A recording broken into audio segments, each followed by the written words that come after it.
Withdrawing money on Remitly is a straightforward process. Follow these steps to ensure a smooth transaction. Step 1. Log into your account. Open the Remitly app or website and enter your login credentials to access your account.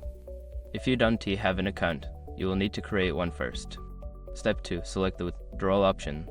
Once logged in, navigate to the section that allows you to send or withdraw money. Look for an option labeled Withdraw or Cash Out. Step 3. Choose your withdrawal method. Select how you want to withdraw your funds. Remitly typically offers various options such as bank transfer, cash pickup, or mobile money. Choose the method that best suits your needs. Step 4. Enter withdrawal details. Provide the necessary information for your chosen withdrawal method. This may include your bank account details or the location for cash pickup. Double check all information for accuracy. Step 5. Confirm and complete the withdrawal. Before filing a refund or dispute, use the SROC.com link in the description to open the refund dispute deadline calculator and confirm your deadline. After following these steps, you should receive a confirmation of your withdrawal.